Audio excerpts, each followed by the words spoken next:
Hello learners, welcome to अनेक classes. मैं कुलदीप कुमार आपका अपने यूट्यूब चैनल अनेक क्लासेस में आपका स्वागत करता हूं। जैसा कि मैंने कुछ दिन पहले आपसे प्रॉमिस किया हुआ था कि जल्दी ही हम लोग 10th क्लास के लिए वन शॉट वीडियो लेके आ रहे होंगे, उसी का आज हम पहला चैप्टर रिकॉर्ड करने वाले हैं। और सारी चीज़ें इसमें, अगर आपने ये पूरी वीडियो लास्ट तक देख ली तो आपको पता चलेगा इस चैप्टर से रिलेटेड जिस तरह की भी प्रॉब्लम आ रही है सारी प्रॉब्लम कवर अप हो जाएगी और पूरा का पूरा चैप्टर फिनिश हो जाएगा। जो बच्चे चाहते हैं स्कोर अच्छा हो जाए तो एक बार इस वीडियो को लास्ट तक जरूर देख लें। मैं इस वीडियो में आज क्या क्या कवर करेंगे, आज का हमारा अपना टारगेट क्या रहेगा, टॉपिक बाय चलेंगे चीजों को लेकर के। देखिए, हमने इसमें जो टाइप बनाए हैं, पहले तो हम इंट्रोडक्शन की बात करेंगे, फिर इंट्रोडक्शन के बाद हम लोग इसमें जो सब पार्ट बनेंगे, नेचुरल नंबर क्या होता है, होल नंबर क्या होता है, इंटीजर्स क्या होते हैं, इक्विलिब्रियम डिवीजन लेमा क्या होती है, एल्गोरिथम क्या होती है, लेमा क्या होती है। इसके बाद हम लोग डिस्कस करेंगे इक्विलिब्रियम डिवीजन एल्गोरिथम डिस्कस करेंगे, फिर फंडामेंटल थ्योरम ऑफ अर्थमेटिक की बात करेंगे, फिर prime factorisation method of find LCM and HCF की बात करेंगे, फिर इसके बाद बेटा हम रेशनल नंबर और इरेशनल नंबर की बात कर लेंगे, और इसके बाद हम लोग करेंगे बेटा rational numbers and their decimal expansions की बात करेंगे, और उसके बाद हम लोग बात करेंगे प्रैक्टिस क्वेश्चंस की। और हाँ, कॉन्सेप्ट के साथ साथ प्रैक्टिस बहुत जरूरी है, तो लास्ट में हमने इसमें प्रैक्टिस के लिए क्वेश्चन भी लगाए हैं। सारे टाइप कवर हो जाएंगे, ये सारे टाइप इसमें कवर करने वाले हैं, ठीक है। तो देरी ना करते हुए हम लोग सीधे to the point wise point आगे बढ़ाने की कोशिश करते हैं। इंट्रोडक्शन में सबसे पहले हम 3 चीज़ों को सीखेंगे, फिर इसके बाद हम लोग इक्विलिब्रियम डिवीजन लेमा के बारे में सीखेंगे, ठीक है बेटा। चलिए, एक काम और कर लीजिए, आप लोगों से रिक्वेस्ट है, आपके साथ वाले जितने भी लोग हों वो सारे लोग मिलकर के इस वीडियो को शेयर कर दीजिए अपने क्लासमेट्स वगैरह में, जिससे कोई भी प्रॉब्लम क्रिएट ना हो। चलिए देखिए, सबसे पहले तो मैं आपको एक रियल नंबर लाइन के बारे में बताता हूं, और जब आप रियल नंबर लाइन के बारे में जान जाएंगे तो और भी चीजें क्लियर हो जाएंगी। देखिए, टू रिप्रेजेंट, दुनिया में बहुत सारे नंबर हैं जो रियल एग्जिस्ट करते हैं, इमेजिनरी की अभी बात नहीं कर रहे, आपके सिलेबस में नहीं है।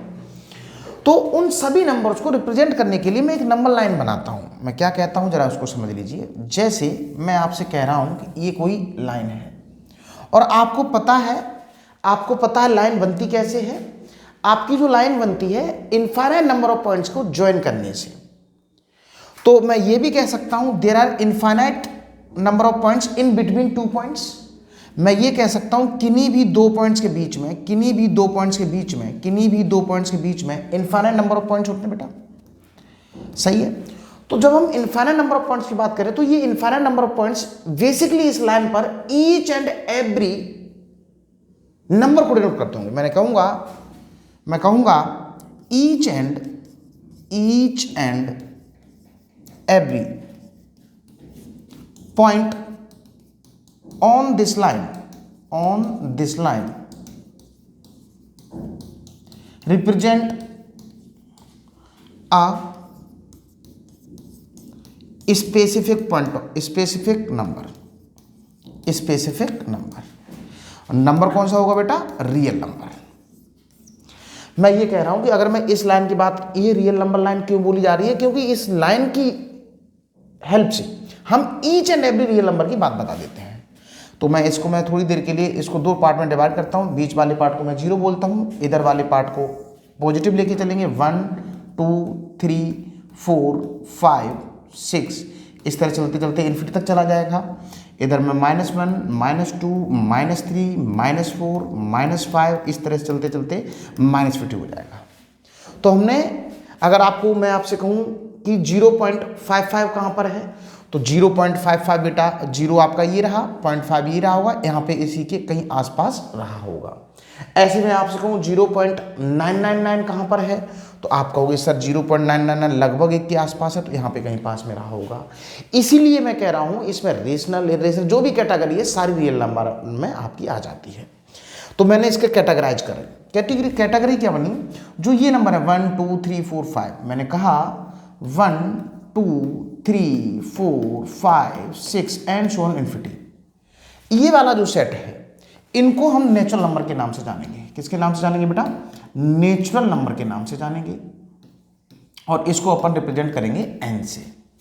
अगर मैं इस वाले सेट में, इस वाले ग्रुप में जीरो को भी इन्वॉल्व कर दूं, अगर मैं इस वाले ग्रुप में 0 1 2 3 4 5 6 7 एंड सो ऑन इन्फिनिटी, तो बेटा इस बारे पूरे ग्रुप को हम बोलेंगे क्या, होल नंबर बोलेंगे। क्या बोलेंगे बेटा, होल नंबर बोलेंगे। और जब होल नंबर बोल ही दिया है तो इसको रिप्रेजेंट करेंगे बेटा कैपिटल W से। तो एक क्वेश्चन जो बनेगा जिनका कंफ्यूजन बिल्कुल दूर कर दूं, मैं आपसे पूछूं कि 1 क्या नेचुरल नंबर है, आप कहोगे जी बिल्कुल है क्योंकि ये इस वाले ग्रुप में आ रहा है।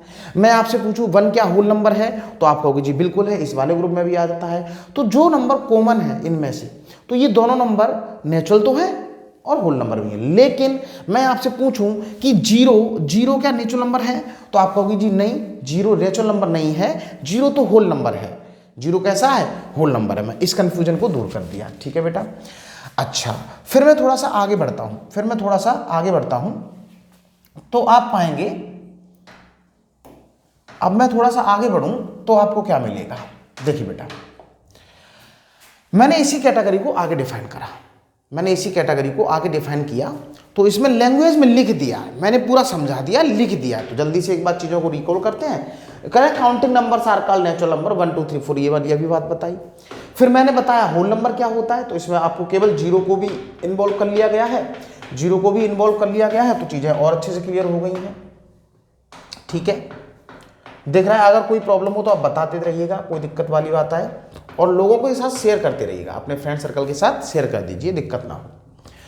अब बात आती है इंटीजर्स की। किसकी आती है बेटा, इंटीजर्स में। फिर उसी ही रियल नंबर लाइन पे हेल्प लेकर के आगे बढ़ता हूं। देखिए बेटा, अभी तक हमने जो सीखा मैं उसी की बात कर लेता हूं।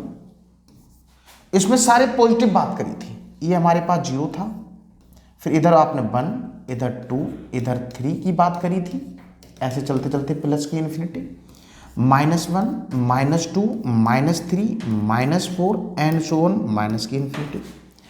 अब तुम ये देखना, कोई भी नंबर फ्रैक्शन फॉर्म में ना हो, फ्रैक्शन फॉर्म का मतलब डेसिमल फॉर्म में ना हो। अगर कोई भी फॉर्म डेसिमल फॉर्म में ना, एग्जैक्ट नंबर होगा, एग्जैक्ट नंबर हो, पार्ट ना हो, तो ऐसे नंबर को हम इंटीजर बोलेंगे, चाहे तो वो नेगेटिव हो, चाहे तो वो पॉजिटिव हो। नहीं आई बात समझ, कोई दिक्कत नहीं, चीज़ों को समझते हैं। जैसे ये जो 1 है एग्जैक्ट है, ये 2 है जो एग्जैक्ट है, ये 3 है जो एग्जैक्ट है, ये जो 4 है एग्जैक्ट है, ये 0 है एग्जैक्ट है, ये -1 है एग्जैक्ट -1, ये -2, ये -3, ये -4। इस तरह का पूरा सेट, इस तरह का पूरा सेट हमारा इंटीजर्स कहा जाएगा। जैसे अगर मैं इंटीजर्स की बात कर लूँ, आई को डिनोट कर देते हैं, कई बार जेड से भी बना देते हैं, कोई दिक्कत नहीं है। तो ये हमारे पास -इन्फिनिटी से लेकर के मैं यहाँ पे -5 -4 -3 है ना, और -2 -1 0 1 2 3 4 एंड सो ऑन प्लस की इन्फिनिटी। एक बार बात समझ में आई कि सर अब यहां से मैं पुरानी चीजों को रिकॉल करता हूं, मैं ये कहता हूं कि 1 हमारा नेचुरल नंबर है, तो आप कहोगे जी 1 बिल्कुल नेचुरल नंबर है, 1 होल नंबर भी है और 1 हमारा इंटीजर भी है। बहुत बढ़िया, तीनों ग्रुप में मिल रहा है।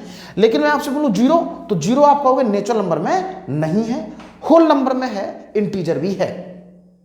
तो आप इतनी बात क्लियर हो गई होगी, ठीक है। ये इंटीजर दो तरह से डिनोट करते हैं। अगर कई बार बुक में मिल जाए आई पॉजिटिव की बात करने लग जाए या जेड पॉजिटिव की बात करने लग जाए, तो बेटा पॉजिटिव वाले नंबर उठा लो। कौन कौन से, 1 2 3 4 5 एंड सो ऑन प्लस का इन्फिनिटी। अगर मैं इंटीजर्स नेगेटिव की बात कह दूं तो आप नेगेटिव वाले उठा लो, -1 -2 -3 -4 एंड सो ऑन माइनस का इन्फिनिटी। अब बच गया 0। अब क्या बच गया बेटा, ये वाला 0। तो 0 को तो ना तो हम नेगेटिव इन्फिनिटी में काउंट, नेगेटिव इंटीजर में काउंट करते हैं, ना ही पॉजिटिव में काउंट करते हैं, बट इंटीजर में काउंट कर लेते हैं। जैसी जरूरत पड़ेगी वैसे हम लोग काउंट करेंगे।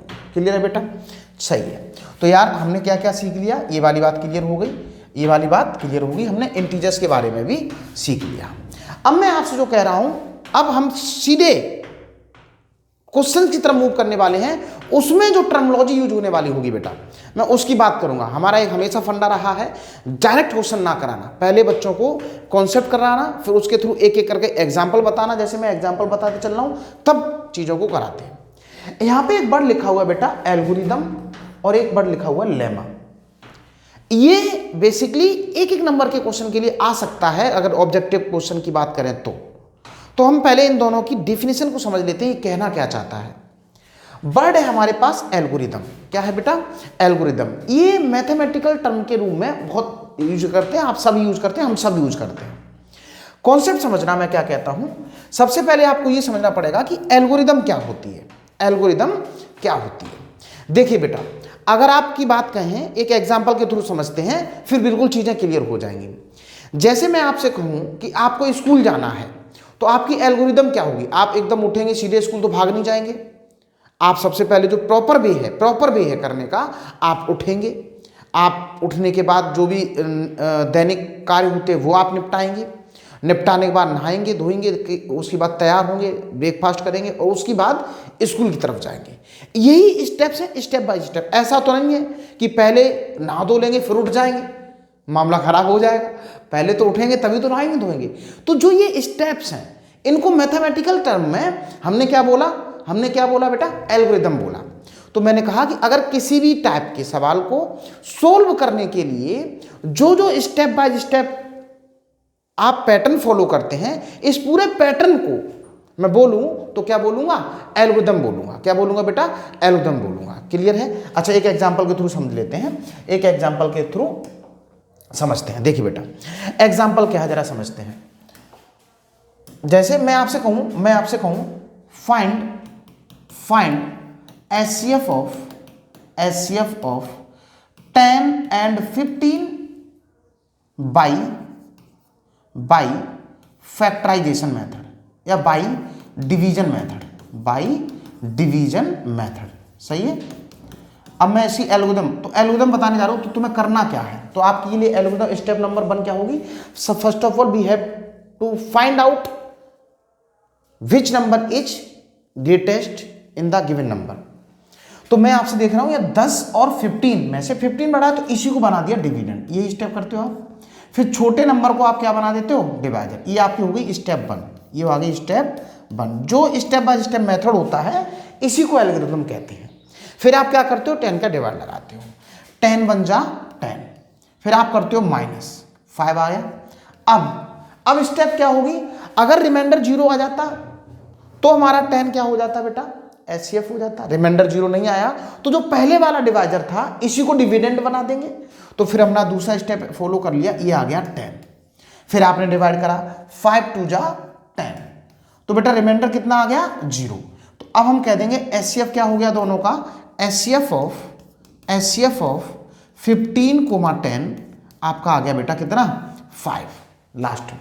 तो हमने जो स्टेप फॉलो करी है, स्टेप कौन सी स्टेप पहले आनी है, कौन सी स्टेप बाद में आनी है, इस बात को हम लोग कहते हैं एल्गोरिदम इन मैथमेटिकल टर्म।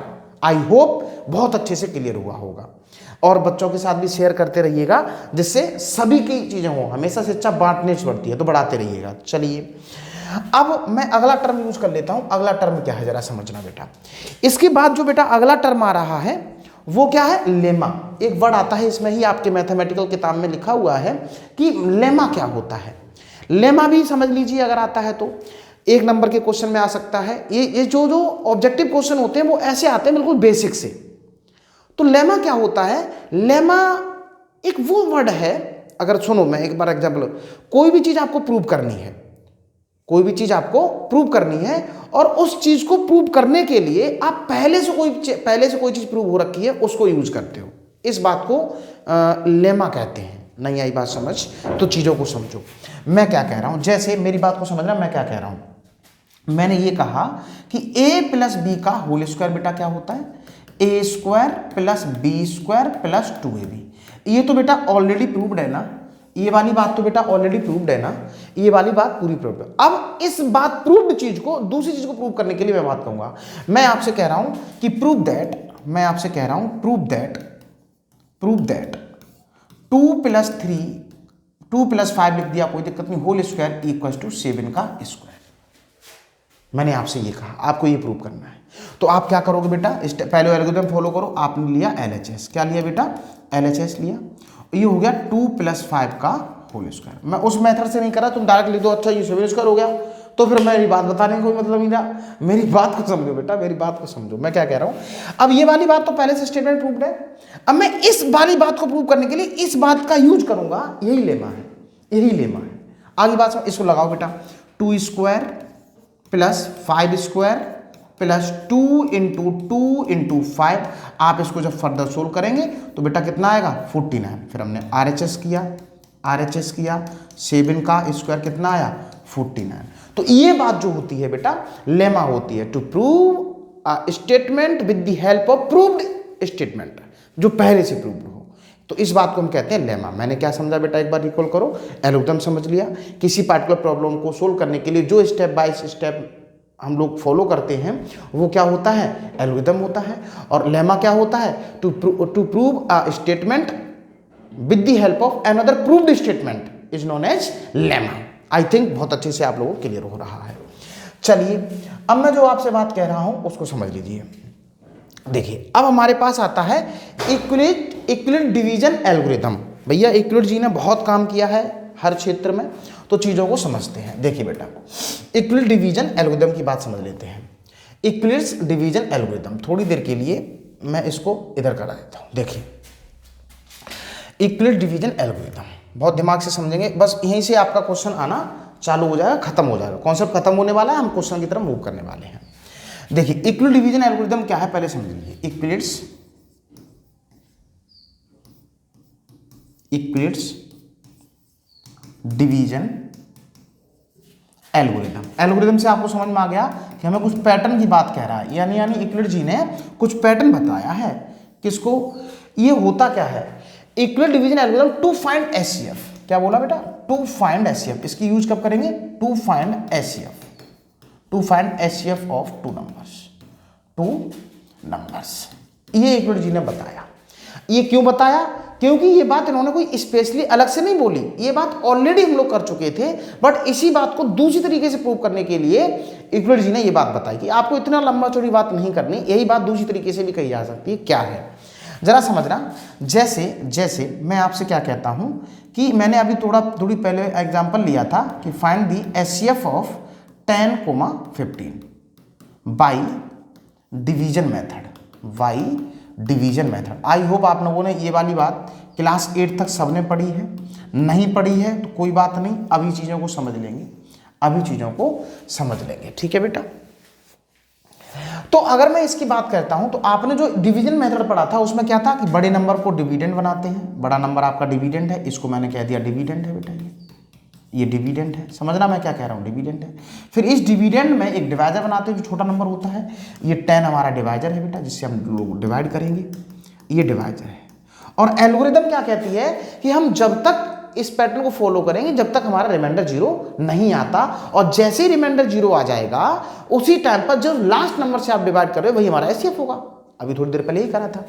तो मैंने कहा 10 बन जा 10, आपने कहा जी सर 5 आया, आपने कहा सर 5 रिमाइंडर तो नहीं है, 0 रिमाइंडर नहीं है, तो एल्गोरिथम फॉलो करा, तो कहा जो पहले वाला डिवाइजर था इसको डिविडेंड बना दो, तो मैंने पहले वाले डिवाइजर को क्या बना दिया बेटा, डिविडेंड बना दिया।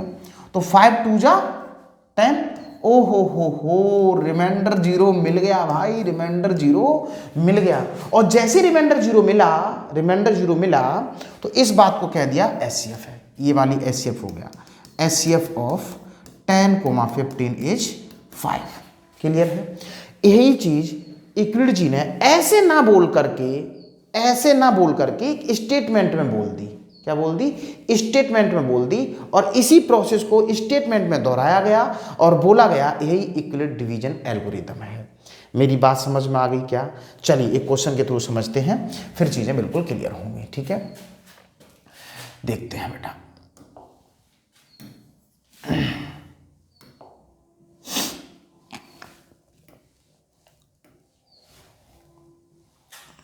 देखिए एल्गोरिथम क्या है, देखिए मैं कहता हूं अब इक्विवेलेंट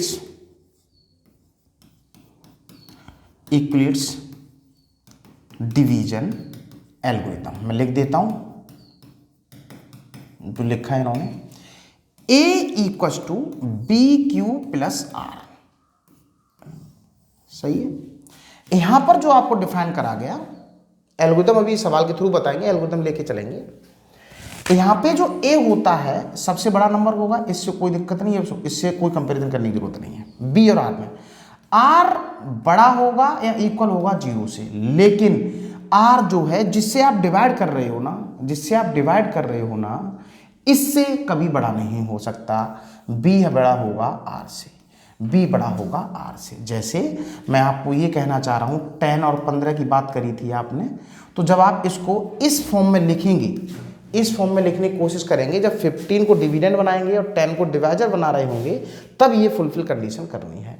ये एक नंबर में सीधा सीधा आता है, ये बात समझ लेना बेटा। क्लियर है? अब एक बार एल्गोरिदम यूज करते हैं to find HCF of 10 and 15। देखिए हमने बताया कि आपके पास ये हमारे पास हो गया ए और ये हमारे पास हो गया बी, क्योंकि हमारे पास क्या है, ए हमारा वह नंबर है जो डिविडेंड बनाया जाता है, जो मैंने डिविडेंड लगा दिया। और अगर ये बात याद नहीं होती तो क्लास 8th में आपने एक रिजल्ट पढ़ा था, क्या बेटा, डिविडेंड इक्वल्स टू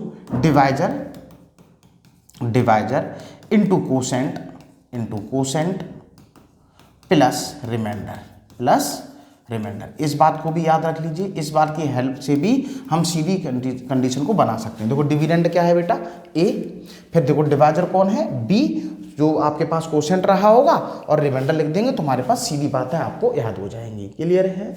अब मैं इसको एल्गोरिथम के थ्रू इसको बताता हूँ।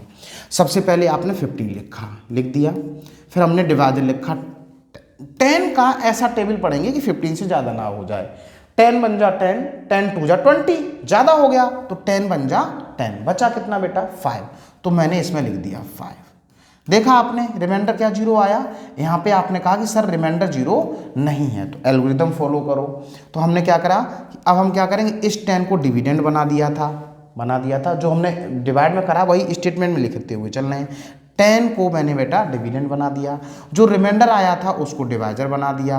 अब क्या करेंगे, फिर से भाई प्रोसेस, 5 2 जा 10, 5 3 जा 15, ज़्यादा हो गया, 5 2 जा 10, प्लस क्या आया 0, ओ हो, रिमाइंडर क्या आ गया बेटा 0, क्या आ गया रिमाइंडर 0। तो लास्ट में आपने किससे डिवाइड किया है, 5 से, तो इसलिए एचसीएफ ऑफ 10, 15 बेटा कितना बन गया 5। तो यही है equilateral division algorithm to find HCF.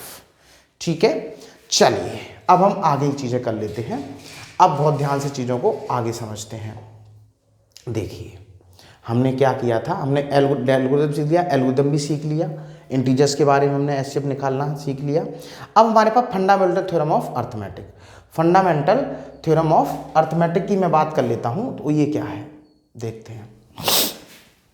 देखो बेटा बहुत ध्यान सुनना, लिखा क्या है, कहता है every composite number can be expressed factorized as a product of primes and this factorisation is unique apart from the order in which prime factors occur. बहुत ध्यान सुनना, सबसे पहले तो मैं कंपोजिट नंबर ही बता देता हूँ बेटा। कंपोजिट नंबर होता क्या है, बहुत ध्यान सुन लेना। देखिए कंपोजिट, पहले तो मैं आपको एक एक बात बताते हुए चल ही रहा हूँ, तो कोई दिक्कत वाली बात नहीं है। देखिए कंपोजिट नंबर आपको जान लेना है। कंपोजिट नंबर बहुत इंपॉर्टेंट चीज़ है। कंपोजिट नंबर्स ये हमेशा अकेले नहीं आते, पेयर में ही आएंगे, ज़्यादा हो सकते हैं एक साथ। प्राइम नंबर, दो चीज़ों को आपको समझना है, फिर आगे बढ़ते हैं। प्राइम नंबर आप सबको पता है बेटा कि वो नंबर जो खुद से या एक से कट जाते हैं वो प्राइम नंबर होते हैं। यूँ बोलूँ numbers that have only two distinct factors. Distinct का मतलब होता है बेटा अलग अलग, डिस्टिंक्ट फैक्टर्स क्या बोलेंगे उनको, प्राइम नंबर। एग्जाम्पल समझो, जैसे मैं पहला एग्जाम्पल ले लेता हूँ 1, तो 1 के आप फैक्टर करोगे तो आपके पास अलग अलग नहीं मिलेंगे, एक ही मिलेगा, तो ये अलग अलग नहीं है ना, तो ये हमारा प्राइम नहीं है। तो मैं आपसे कहूँ 2, तो आप कहोगे सर ये जो नंबर है ना 1 से भी डिविजिबल है और 2 से भी डिविजिबल है, तो बेटा यस इसके ओनली 2 ही फैक्टर हैं, तो इसलिए ये बेटा क्या है, प्राइम है। तो आपसे क्वेश्चन बन सकता है कि सबसे छोटा प्राइम नंबर कौन सा है, the smallest prime number is 2, और दूसरा क्वेश्चन ये भी बन सकता है what is the smallest even prime number, तो ये भी 2 ही रहेगा, घबराने की जरूरत नहीं है, एक में कंफ्यूज ना हो, ठीक है। मैं आपसे तीसरा उठा लेता हूं, तीसरे की बात कर लेता हूं। तो तीसरे की फैक्टर करोगे तो आप कहोगे सर 1 × 3, तो आप देखो इसके अलावा कोई फैक्टर नहीं है, तो इसके भी केवल 2 ही फैक्टर हैं, इसके भी केवल 2 ही फैक्टर हैं, और इसलिए हमारे पास ये क्या है बेटा, ये हमारे पास क्या है बेटा, प्राइम नंबर है। मैं आगे बात कर लेता हूं बेटा किसकी, 4 की। तो 4 में आप कहोगे सर ये 1 से भी डिविजिबल है, 2 से भी डिविजिबल है, इवन 4 से भी डिविजिबल है, कोमा 4 से। तो कितने फैक्टर हैं इसके, देखो 1 से भी कट जाएगा, ये 2 से भी कट जाएगा, और ये 4 से भी कट जाएगा। तो बेटा 2 से ज़्यादा अलग अलग फैक्टर आ गए, 2 से ज़्यादा अलग अलग फैक्टर आ जाएंगे तो हम बोलेंगे कि ये हमारा प्राइम नहीं है, और इसी बात को लेकर के कॉम्पोजिट बोल देंगे। क्या बोल देंगे, कॉम्पोजिट बोल देंगे। क्या मेरी बात समझ में आ रही है क्या, बहुत बढ़िया। तो मैं बोलूँगा numbers having more than two distinct factors are known as composite number। जैसे मैं यहां 4 की बात कर लेता हूं, इसके पास कितने अलग अलग फैक्टर थे बेटा, 1 2 4, तो यस 4 हमारा कैसा नंबर है, कॉम्पोजिट नंबर है। मैं आपसे पूछूं बेटा 6 की बात करो, तो सर ये तो 1 से भी चला जाता है, 2 से भी डिविजल है, 3 से भी डिविजल है जी, 6 से भी डिविजल है। तो जब ये 6 से भी डिविजल है बेटा, तो ये कैसा नंबर हो गया, 6 कॉम्पोजिट। क्या ये प्राइम है जी, प्राइम नहीं है। प्राइम के लिए ओनली 2 डिस्टिंक्ट चाहिए, और कॉम्पोजिट के लिए 2 से ज्यादा फैक्टर्स चाहिए। क्या मेरी बात क्लियर हो गई, आई होप बहुत अच्छे से समझ में आया होगा। एक चीज और समझ लो, जब लगे हाथों समझ ही रहे हैं तो लगे हाथों एक चीज और समझो बेटा, कौन सी बात, को प्राइम नंबर्स। क्या बोला, को प्राइम नंबर्स। मैंने तीनों चीजें एक साथ इसलिए ली हैं कि कंफ्यूजन ना हो। देखो बेटा, कॉम्पोजिट नंबर अकेला आ सकता है जी, अकेला आ सकता है, उसके फैक्टर देखने होते हैं। को प्राइम नंबर कभी अकेले नहीं आते। मैं क्या कहता हूं, पहले डेफिनेशन मैं बताता हूं, फिर आगे को समझना। देखा मैडम मैं क्या कहता हूं, देखिए मैं ये कह रहा हूं बेटा, मैंने अभी क्या बताया बेटा, कॉम्पोजिट। सबसे पहले मैं प्राइम नंबर की बात कर दिया हूं। प्राइम नंबर क्या होता है, मेरे साथ बोलो एक बार, जब तक बोलेंगे नहीं मजा नहीं। और नोटबुक वगैरह पेन ले लेंगे, रख लेंगे, तो जो की पॉइंट होते हैं उनको रिवाइज कर लेंगे। उसमें मैथ में ज़्यादा कुछ लग रहा नहीं हो, तो बस प्रैक्टिस कर लीजिए, और जो की पॉइंट बोलेंगे इसमें लिख देंगे ओनली 2 डिस्टिंक्ट फैक्टर। कोई डेफिनेशन लिखने की जरूरत नहीं है, इतना की पॉइंट है, बात खत्म हो गई। Prime number. अगर मैं बात करूं बेटा किसकी, कॉम्पोजिट नंबर की, अभी आपने बताया कॉम्पोजिट नंबर क्या होता है, मोर देन 2 डिस्टिंक्ट फैक्टर्स। बहुत बढ़िया। अच्छा, अब मैं बात बताने जा रहा हूं, लास्ट बात बता दूंगा और आपके क्वेश्चन स्टार्ट हो जाएंगे। को एक बात और रहेगी, फिर भैया एक बात और रह गई, ये वो नहीं छोड़ेंगे यार, जब पूरी बात करें पूरी करके चलेंगे। को प्राइम नंबर में देखो, ये कभी अकेले नहीं आते। पहली चीज, 2 नंबर के बीच में रिलेशन देखना 2 और more than two numbers are set to B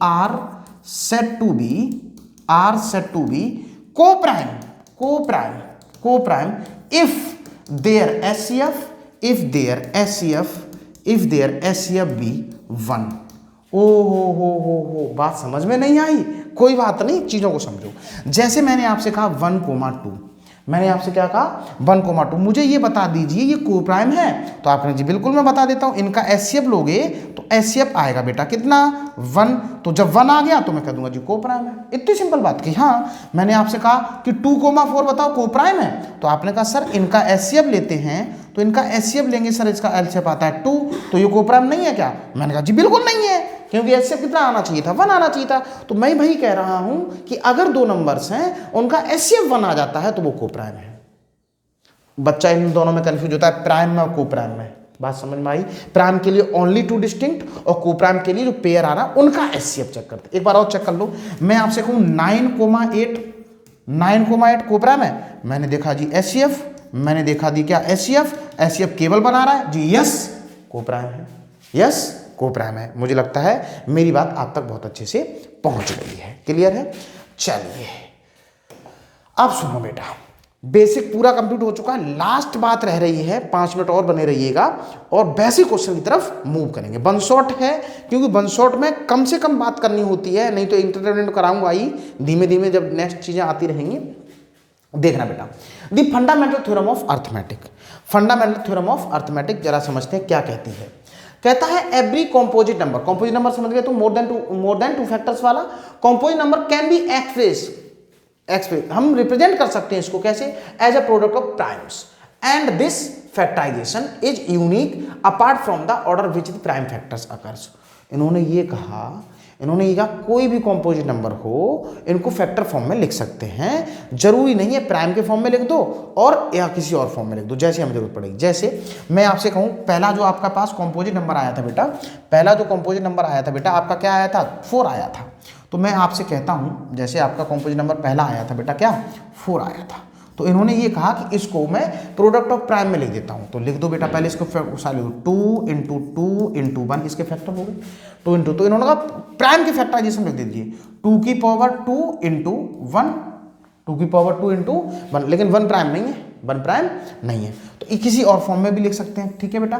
तो ये इस तरह ये कह रहा है कि हम किसी भी कॉम्पोजिट नंबर को इसके फैक्टर फॉर्म में भी लिख सकते हैं। दूसरा उठा के देखो, दूसरा मैंने कहा 8, तो आपने कहा 2 इंटू, एक काम करो 24 कर दो, तो एक काम करते बेटा 24 करते, रुक जाओ 8 से कर दो 2 इंटू 2 इंटू 2, तो आप कहेंगे 2 की पावर 3। अच्छा मैंने एक काम करो बेटा, एक काम करो 24 का लिख दो, तो आपने कहा सर 2 इंटू 2 इंटू 2 इंटू 3, हमें प्राइम फैक्टराइजेशन फॉर्म में लिखना है, तो आप जी बिल्कुल लिख दीजिए 2 की पावर 3 इंटू 3। आई होप मेरी बात आप तक पहुंच गई।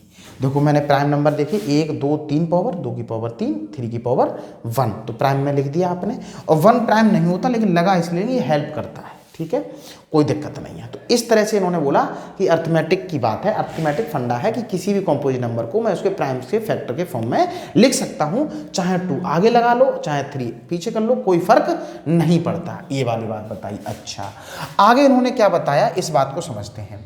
आगे इन्होंने जो बताया बेटा क्या कहता है, देखिए अब लास्ट बात है और हमारी क्वेश्चन की प्रैक्टिस चालू।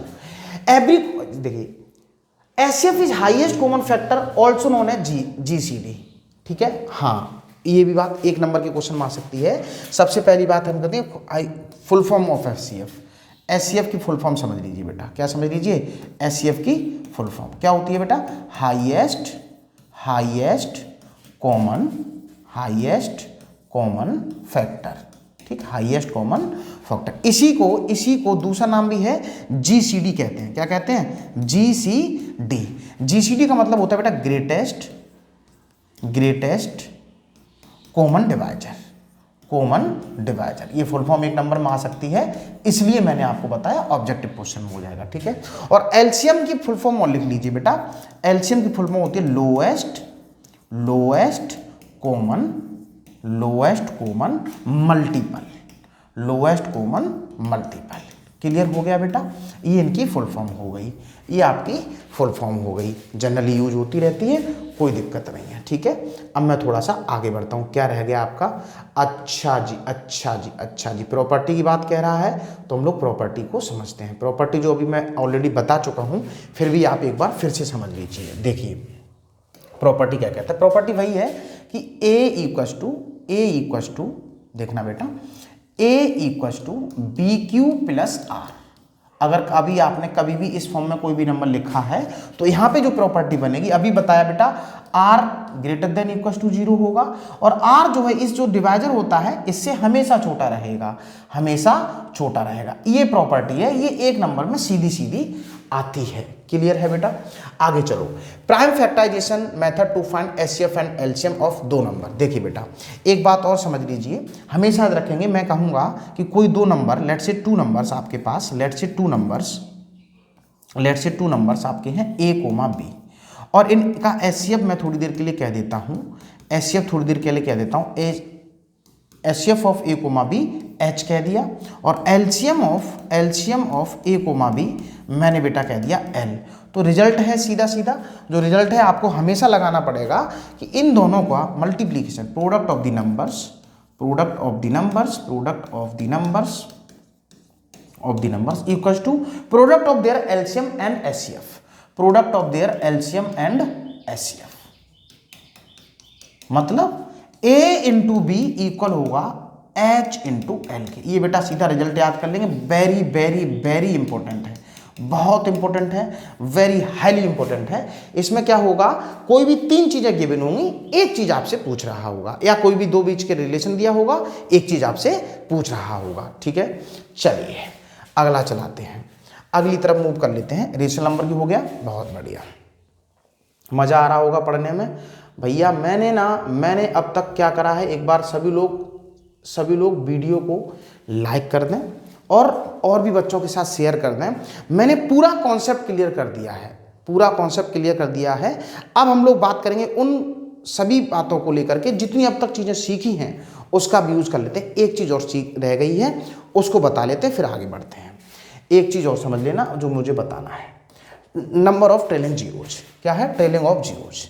काउंटिंग ऑफ जीरोज कह सकते हो, काउंटिंग ऑफ जीरोज कह सकते हो, काउंटिंग ऑफ जीरोज कह सकते हो, या ट्रेलिंग ऑफ जीरोज कह सकते हो। इस बात को जरा बहुत ध्यान से समझ लेंगे। बस एक बात मैं कह रहा हूं कि कोई भी नंबर में, किसी भी नंबर में यूनिट प्लेस पे जीरो कैसे आता है, या यूनिट प्लेस टेंस प्लेस पे जीरो बढ़ते कैसे, मैं क्या कह रहा हूं समझ में नहीं आ रहा।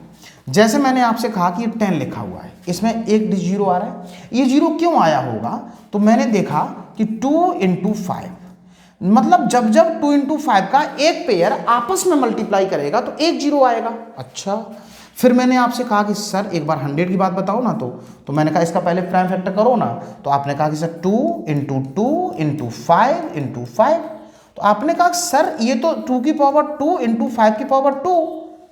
मैंने कहा जी हाँ, मैं यही तो बताना चाह रहा हूं।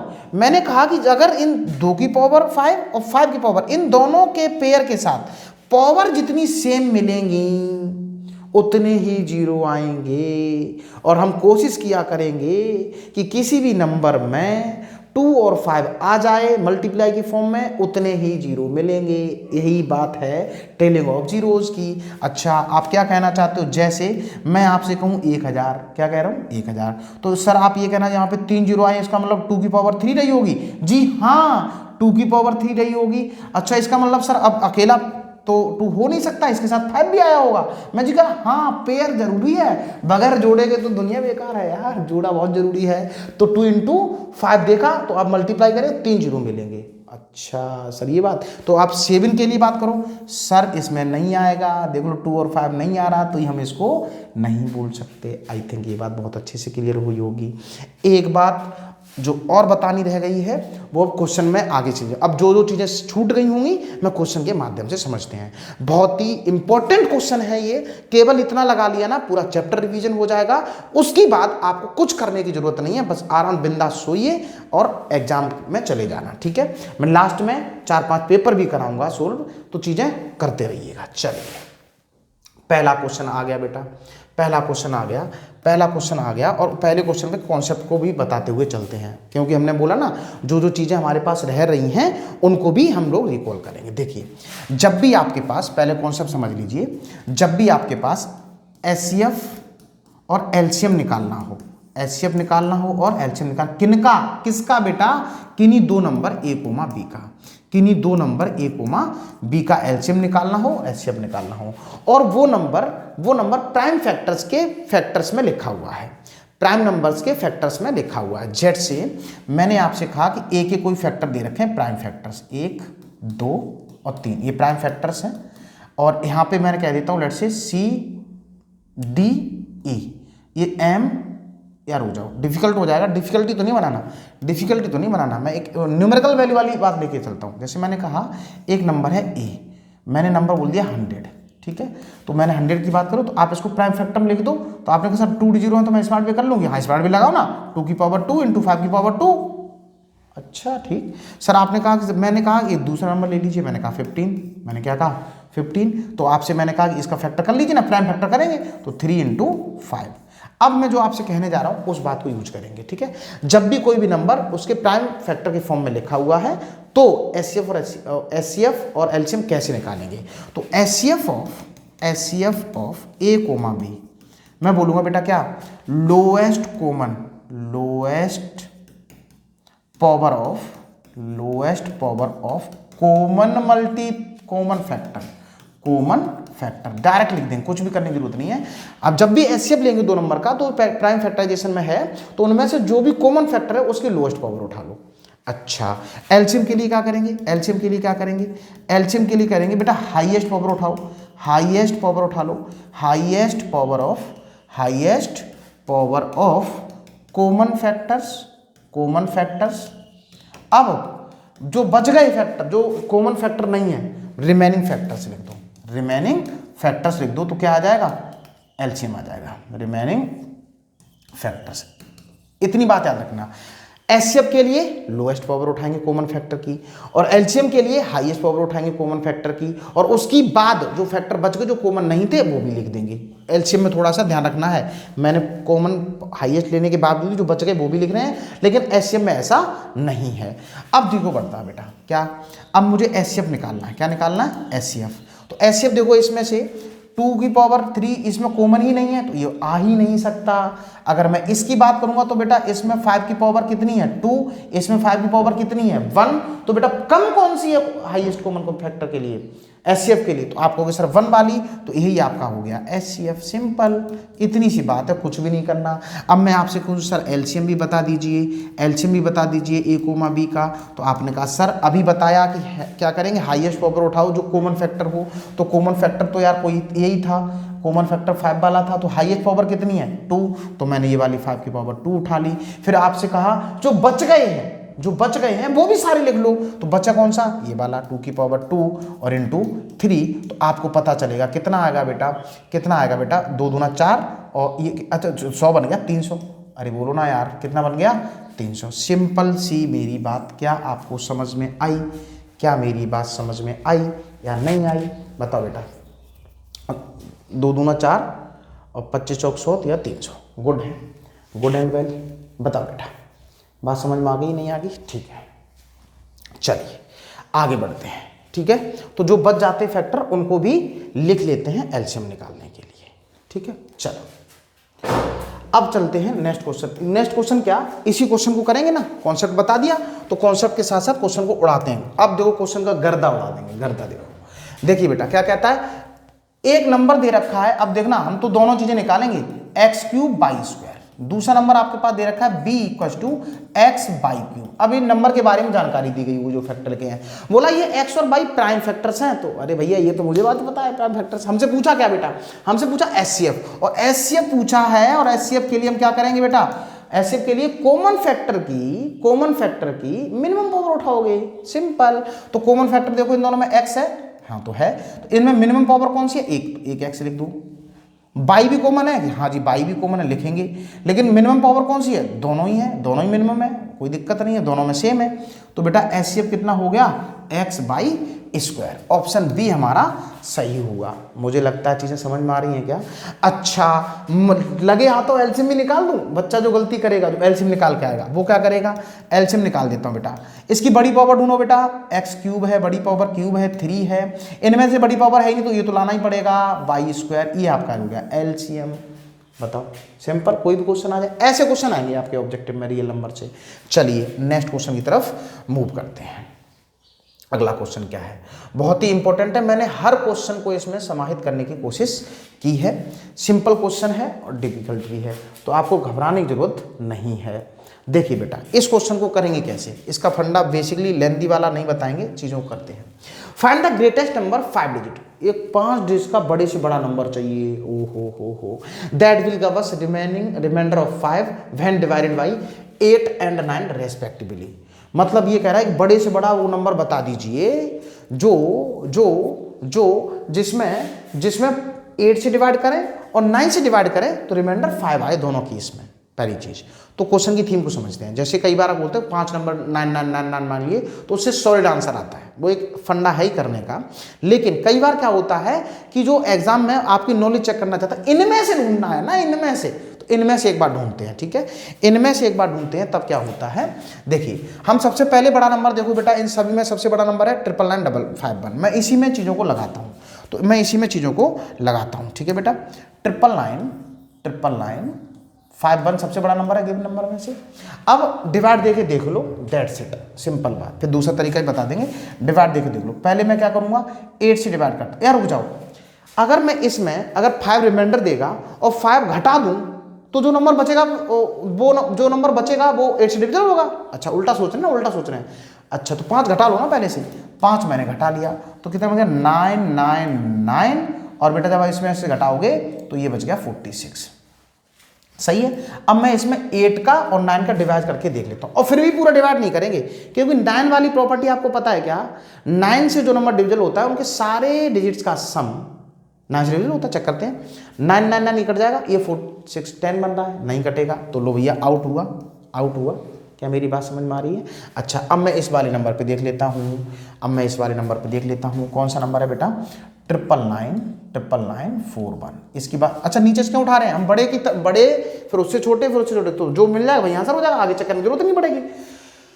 अच्छा ये ऐसा नंबर होना देखना है कि इसमें से अगर मैं 5 माइनस कर दूंगा तो वो नंबर 8 से भी और 9 से भी डिविजल हो जाएगा। उल्टा कर लेंगे, सोच रहे हैं रिमाइंडर छोड़ना है, रिमाइंडर नहीं छुड़वा रहे।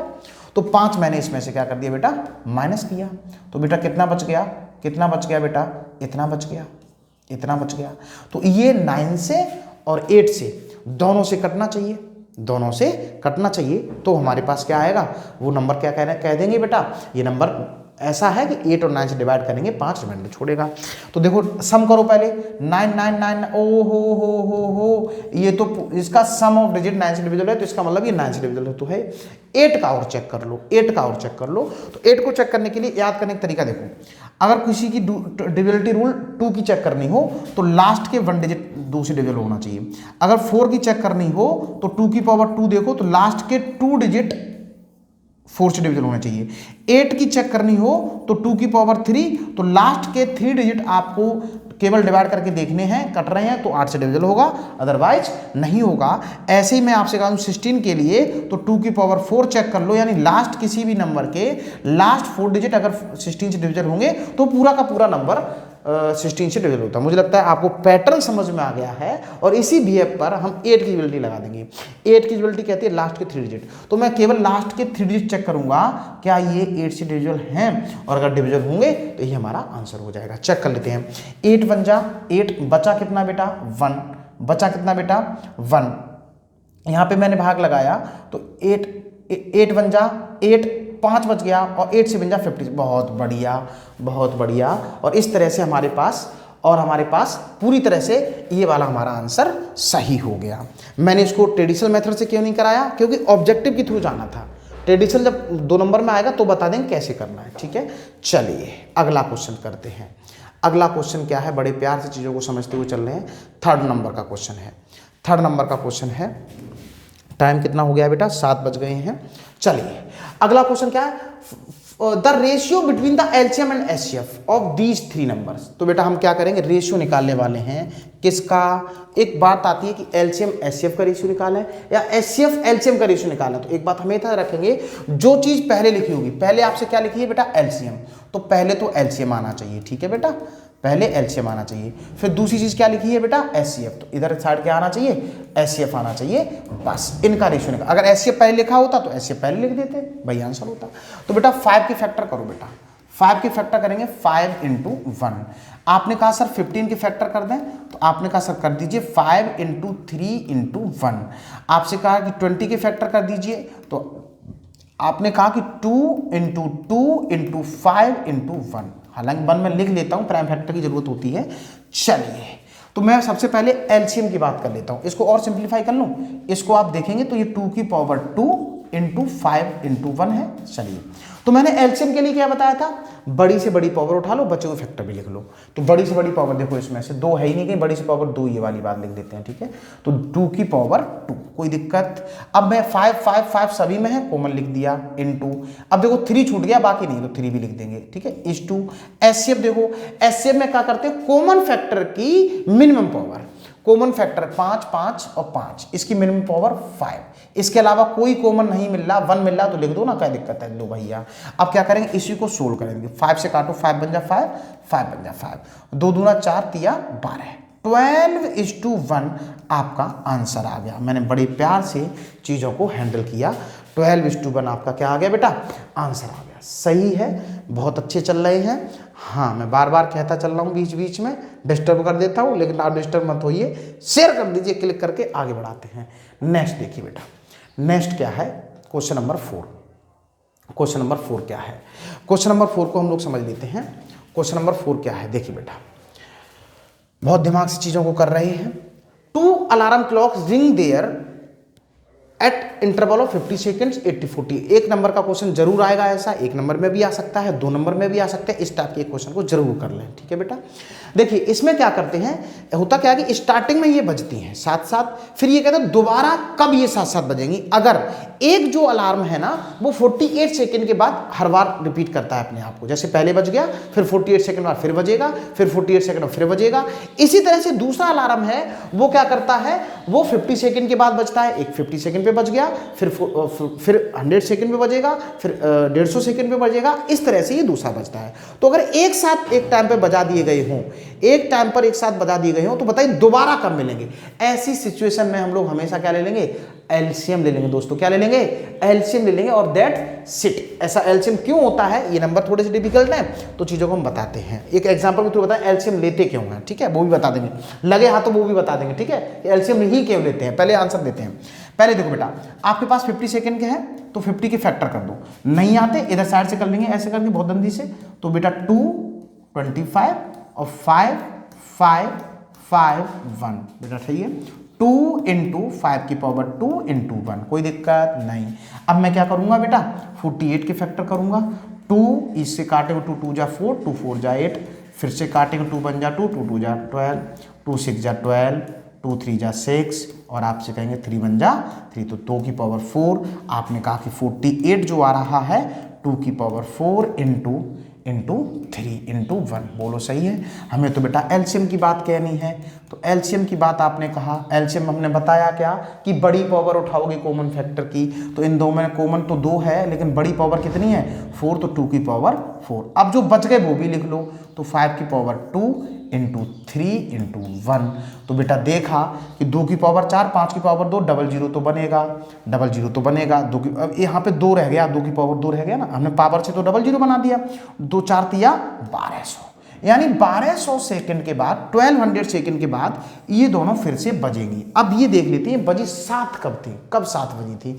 इन्होंने कहा कि 12 नून, और 12 नून का मतलब समझते हो, 12 नून का मतलब चाटने वाला नून नहीं, 12 नून का मतलब 12 PM, दिन के 12 बजे, ये 7 बजी दोपहर में। तो अब 12 सेकंड के बाद, 1200 सेकंड के बाद दोबारा बजेंगी। तो भैया आंसर क्या है, ओ तेरे की मिनट में दे रखा है यार, मिनट में दे रखा है, निकालना पड़ेगा। तो 12 सेकंड में डिवाइड लगा दो 60 का, डिवाइड लगाया 60 का, 6 दूना 20 मिनट और आ गए भैया। तो 12:20 पर ये दोनों फिर से बजेंगी। मुझे लगता है तो मैं बहुत अच्छे से क्लियर हो रही हैं। ऑप्शन ए आपका आंसर है। अब मैंने जो अभी आपसे एक वादा कर दिया, मुंह से निकल गया मान लो, लेकिन हम करवाएंगे। मैंने कहा एलसीएम ही क्यों लेते हैं, एलसीएम क्यों नहीं, पैटर्न को समझते हैं। ये बड़े नंबर थे तो बड़े नंबर पे थोड़ा सा डिफिकल्ट हो जाता। अब चीज़ों को समझेंगे। देखो एलसीएम ही क्यों लेते हैं, देखना एलसीएम ही क्यों लेते हैं। मैं 2-3 क्वेश्चन लूंगा, उससे आपको डिफाइन हो जाएगा। जैसे मैंने कहा क्वेश्चन यही है। मैंने कहा कि एक जो अलार्म है वो 10 सेकंड के बाद बज जाता है, एक अलार्म है 30 सेकंड के बाद बज जाता है, और एक अलार्म है बेटा कितने के बाद बज जाता है, 15 सेकंड के बाद बजता है। इन तीनों को, ये अलार्म 1 है बेटा, ये अलार्म 2 है, और ये अलार्म 3 है। आपका सवाल तो 2 अलार्म का आएगा, हम तो 3 बजा रहे हैं, 3 का आ जाए कोई दिक्कत नहीं, आप 4 बजाना, आप एलसीएम ही लेना। एलसीएम क्यों ले रहे हैं, मैं वो बात जस्टिफाई कर रहा हूँ। देखिए तो आपने अभी एक साथ बजा दिए, ठीक है, अभी एक साथ बजा दी। पैटर्न को समझना। मैं आपसे ये कहूँ कि अगली बार ये 10 सेकंड बाद बजेगा तो यहाँ पे 20 सेकंड हो रहे होंगे, हाँ। फिर ये 30 सेकंड पे बजेगा, जी हाँ। फिर मैं आपसे कहूँगा 40 सेकंड पे बजेगा, जी हाँ। फिर आपसे कहूँ 50 सेकंड पे बजेगा, जी बिल्कुल बजेगा। फिर मैं आपसे कहूँगा 60 सेकंड में बजेगा, जी बिल्कुल बजेगा। फिर मैं आपसे कहूँगा जी 70 सेकंड में बजेगा। ऐसे बजता रहेगा, ऐसे कभी बजता रहेगा, बजाते रहो, कोई दिक्कत नहीं है। अब इसको समझना, अभी ये 30 सेकंड में बजा, अगली बार ये कब बजेगा, ओ हो 30 सेकंड में बजेगा, ओ यस, यही तो मैं बात बता रहा था। अगली बार ये कब बजेगा, 60 सेकंड पे बजेगा। ओ अच्छा, ये तो सर तुम्हें जादू दिख रहा होगा, जी हाँ दिख रहा है। अच्छा अब ये 15 सेकंड पे बजा, अभी किस पे बजा, 30, अरे गंदी गंदी बातें तो नहीं हो, 30 सेकंड के बाद यहाँ पे गलत हो गया बेटा, 30 सेकंड के बाद फिर से बजाओगे तो ये 30 सेकंड पे बजेगा, है ना, ठीक है। अब ये 15 सेकंड है, 15 सेकंड 15 फिर जोड़ो, अरे 15 सेकंड बाद फिर बजेगा ये, पहले तो 15 बज गया, पहले 15 सेकंड के बाद बज गया, 20 से थोड़ा सा इधर आएगा, 20 से थोड़ा सा इधर आएगा बेटा, कोई दिक्कत नहीं है, 20 से इधर इधर कहीं आया होगा, फिर 15 के बाद फिर 15 दूना 30, अब ये बराबर मिल गया 30।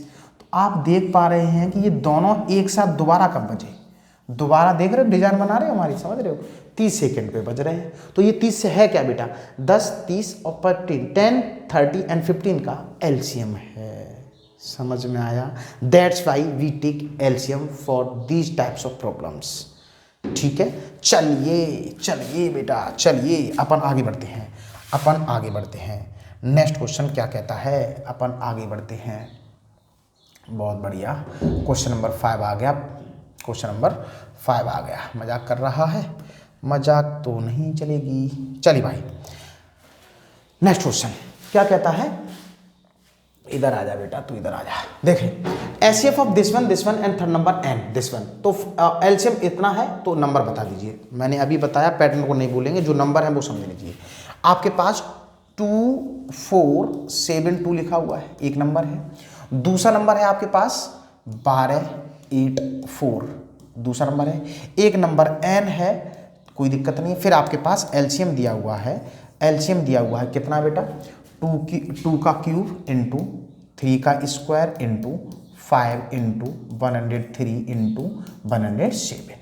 हमसे ये n का एचसीएफ दे रखा है 12, और आपको पता है हाईएस्ट पावर ही 12 होती है, सही है। एचसीएफ दे रखा है, क्या दे रखा है बेटा, एचसीएफ लिख दो एक बार, एचसीएफ लिख दो 12, और 12 को फैक्टर में लिख दो, 2 दूना 4, 2 इंटू 3, सही है। अब बहुत ध्यान सुनना, मैंने एलसीएम दे रखा है, हमें ये वाला नंबर पता करना है, ये वाला नंबर पता करना है, ठीक है। तो मैं इसका 2472 के फैक्टर कर लूँ पहले, 2472 के फैक्टर कर लो, 2 से काटेंगे, 2 बन जा 2, 2 2 जा 4, 2 3 जा 6, 2 3 जा 6, 2 6 जा 12, फिर से काटो 2 से, 2 6 जा 12, 2 1 जा 2 8 जा 16, फिर से काटो 2 से, 2 3 जा 6, 2 3 जा 6, 2 9 जा 18, 3 से काटो, 3 1 जा 3 और 3 3 जा 9, बहुत बढ़िया। तो इसके फैक्टर करें तो 2 की पावर 3 इंटू 3 इंटू 103, कोई दिक्कत मुझे लगता है नहीं आई होगी, कोई दिक्कत हो गई, नहीं आई। अब मैं इसके फैक्टर कर देता हूँ, अब मैं बेटा इसके फैक्टर कर देता हूँ, सही है। इसके फैक्टर कितने हैं, किसके, 8 2 8 4 के, 2 से काटो, 2 6 जा 12, 2 4 जा 8 और 2 2 जा 4, फिर से काटो 2 से, 2 3 जा 6, 2 2 जा 4, 2 1 जा 2, फिर से काटेंगे 3 से, 3 1 जा 3 और 3 से 1 जा 21, इससे ज़्यादा नहीं कटेगा, नहीं कटेगा। तो इसके फैक्टर आ गए आपके पास कितने, 2 की पावर स्क्वायर, 2 का स्क्वायर बेटा, 2 का स्क्वायर इंटू 3 इंटू 107, सही है, सही है बेटा। एलसीएम, एलसीएम एलसीएम सीधे लगाते हैं, कंपैरिजन करेंगे फिर, ठीक है ना बेटा। एलसीएम की बात करोगे तो हाईएस्ट पावर, तो देखो 2 की पावर क्यों मिली, 2 की पावर क्यों मिली, हमें नंबर चाहिए यार, नंबर चाहिए, पर ध्यान रख लेना, नंबर चाहिए हमें। और अच्छा, हाईएस्ट पावर उठाए 3 स्क्वायर। अब यहाँ पे देखो कॉमन में देखो, इस एन के लिए 2 की पावर 3 तो है, तो इसमें मिल गया, कोई दिक्कत नहीं। अब उसके बाद 3 की पावर 2 आ रही है एलसीएम में, इसका मतलब दोनों में कम कितनी, 3 है, 3 तो आ गई, एक कहाँ से आई होगी, एक तो इसी नंबर में आया होगा। ओ हो, बहुत बढ़िया, बहुत बढ़िया, बहुत बढ़िया। आगे चलो फिर यार, यहाँ पे 5 है क्या, यहाँ 5 वैल्यू लगी, हाँ एलसीएम में 5 दिखा रहा है, इसका मतलब 5 कहाँ से आया होगा, यहाँ से आया होगा, यहाँ से आया होगा। 103 आपके पास है, 103 5 3 इंटू 5 हो गया, कोई दिक्कत नहीं है, ठीक है। आगे चलो, आगे चलो, 2 का क्यूब हो गया, 3 का स्क्वायर, 3 का यहाँ पे आओ बेटा, 3 का स्क्वायर लगे, क्योंकि बड़ी पावर है ना, बड़ी पावर उठाई कहाँ गई, यहाँ से उठाई गई, 3 का स्क्वायर। आगे चलो, 5 आ ही गया। अब ये 103 आ चुका है, 107 आ चुका है, 107 आ चुका है, ठीक है। तो जो नंबर है सभी में 2 का स्क्वायर तो रहा ही हुआ, क्योंकि 2 का स्क्वायर तो सभी में ही है, 2 के पावर से उठा लिया गया। तो नंबर कितना हो गया, नंबर आपके पास हो गया बेटा कितना, 2 का स्क्वायर 3 का स्क्वायर इंटू 5। कोई है ऑप्शन में क्या, कोई है ऑप्शन में क्या, ओ हो, सी ऑप्शन मिल रहा है, सी ऑप्शन मिल रहा है। बात क्लियर हो गई क्या, बात क्लियर हो गई क्या। चलिए बेटा, तो इस तरह से मैंने नंबर उठा लिए, देखो बड़ी पावर उठा ली, फिर इस तरह से बहुत अच्छा क्वेश्चन बन गया, उल्टा रिवर्स सोच लिया गया। नेक्स्ट नेक्स्ट क्वेश्चन क्या कहता है इसकी तरफ देख लेते हैं बेटा। नेक्स्ट क्वेश्चन क्या कहता है, question number 6, question number 6, question number 6। देखिए क्वेश्चन नंबर 6 क्या कहता है इसको समझते हैं। देखिए कहता है two natural numbers whose difference 66 and least common multiple is 360। फिर से वही लगाएंगे, ऑब्जेक्टिव थ्रू बढ़ाएंगे और चीज़ों को आगे बढ़ाएंगे। उनका डिफरेंस 66 होना चाहिए और उनका लीस्ट कॉमन मल्टीपल का मतलब एलसीएम कितना होना चाहिए 360। तो जो आंसर ऑप्शन मिला आएगा वो चीज़ सही है। डिफरेंस करके देख लेते हैं, डिफरेंस करके देख लेते हैं। इसमें से 10 में से 4 गया बेटा, कितना आया 6, और बेटा यहाँ पे कितना बच गया 11 में से 5 गया 6। ओ डिफरेंस तो आ रहा है, डिफरेंस तो आ गया। एलसीएम भी चेक कर लेते हैं। एलसीएम देखो बेटा, एलसीएम देखो एक बार एक साथ लिख लेते हैं 120 और 54, 2 से काटते हैं, 2 6 12 27, 3 से काट 2 से काट लो 2 30 27, ऐसे ही लिख दो। फिर 3 से काटो 3 ढाई 30, 3 नेम 27, और ये आपके पास 90 और बनेगा, इसके अलावा कुछ नहीं। 10 तियाँ 30, 30 60 120, लेकिन कितना आ रहा है 360, 360। कोई दिक्कत नहीं है, कोई दिक्कत नहीं है। 2 दूने 4 तिया 12 निम्मा 108, सही है। तो यार हमें क्या करना है, एलसीएम 360 लाना है, जो कि नहीं आया, ये ऑप्शन नहीं होगा। अब मैं इसकी तरफ मूव कर लेता हूँ। डिफरेंस करो, 10 में से 4 गया बेटा 6, 7 यहाँ पे बच गया, 8 में से 2 गया 6। ओ हो डिफरेंस तो सही आया, डिफरेंस तो सही आया।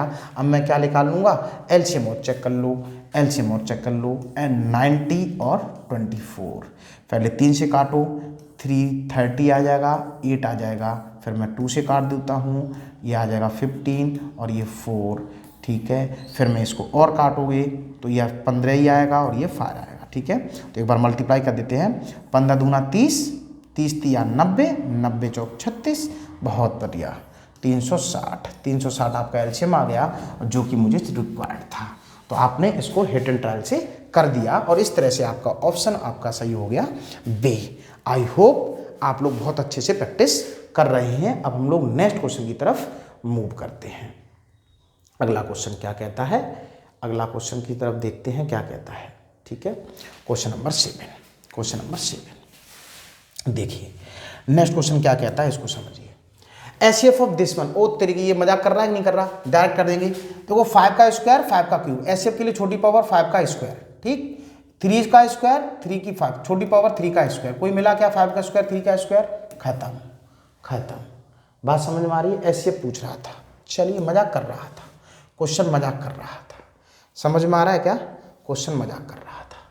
अब सुनना बहुत ध्यान से, अब की बार भैया वो करवा रहा है, अब मजाक नहीं कर रहा, अब करवा लेंगे। कह रहा है कि HCF and LCM of this one respectively. पहले हमें क्या निकालना है, एचसीएफ। तो बेटा 12 की फैक्टर करते हैं क्या, तो कर दो, प्राइम फैक्टर ही करेंगे।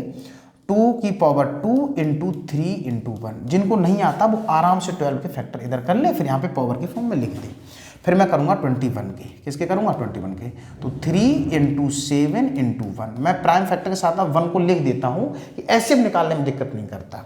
फिर मैं आपसे कहूँगा 15 के, कितने करेंगे 15 के, तो 3 इंटू 5 इंटू 1।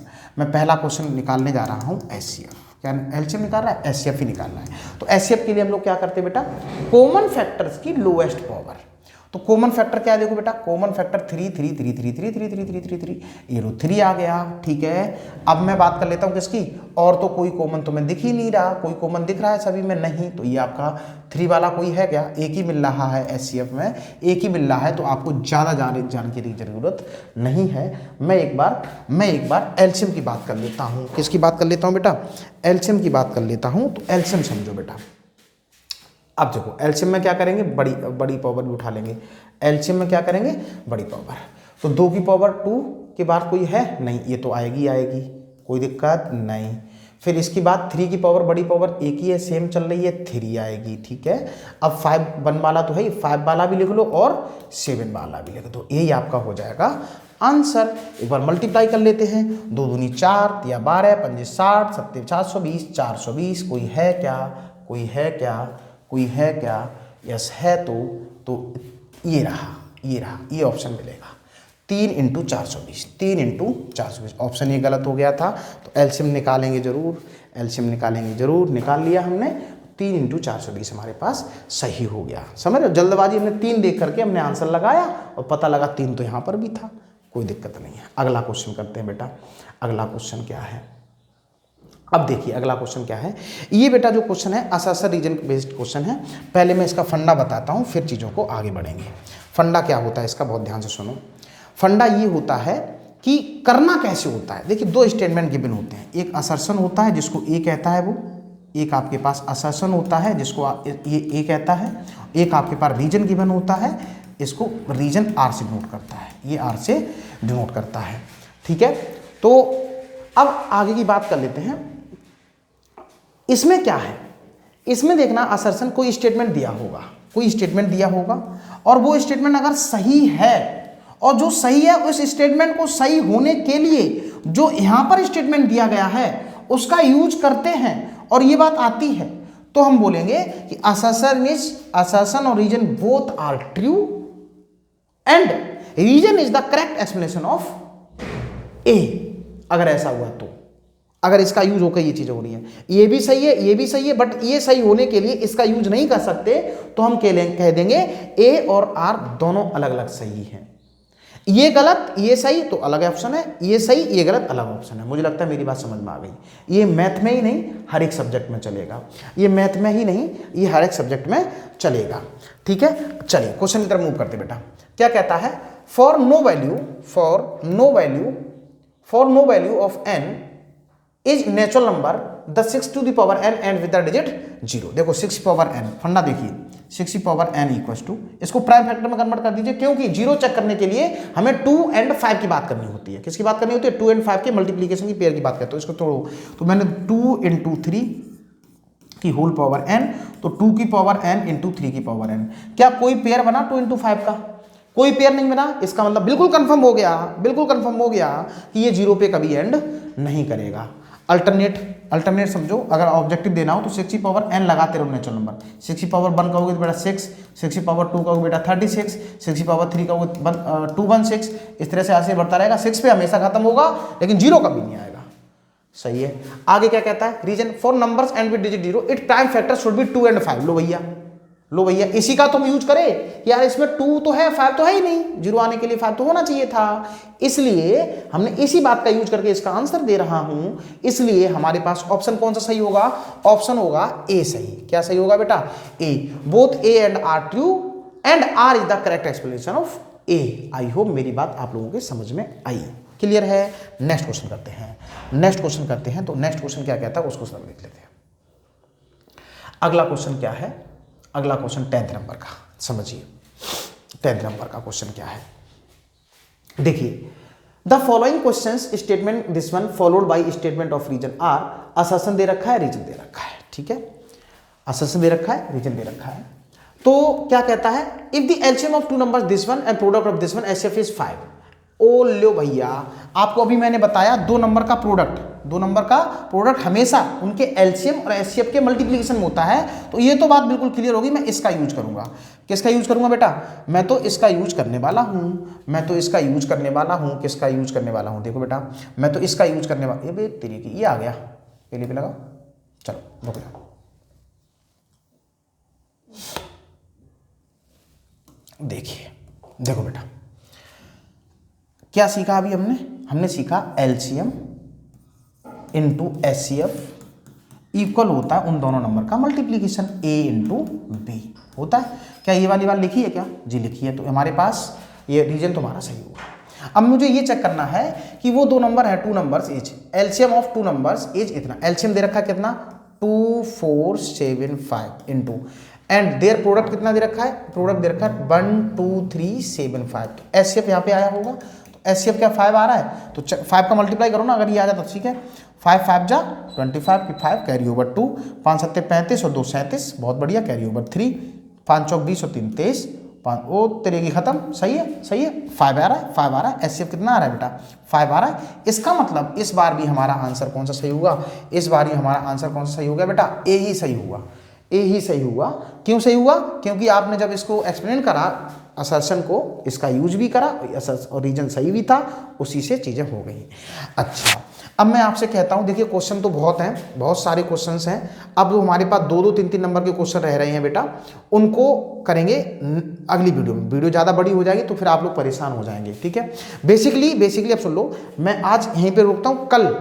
कल आपको इसी क्वेश्चन से आगे की चीज़ें बता देंगे, दोनों को मर्ज कर देंगे तो एक बार में चीज़ें क्लियर हो जाएंगी। Best of luck, bye bye, take care, और लोगों के साथ शेयर कर दीजिए। कल मिलते हैं, बाय।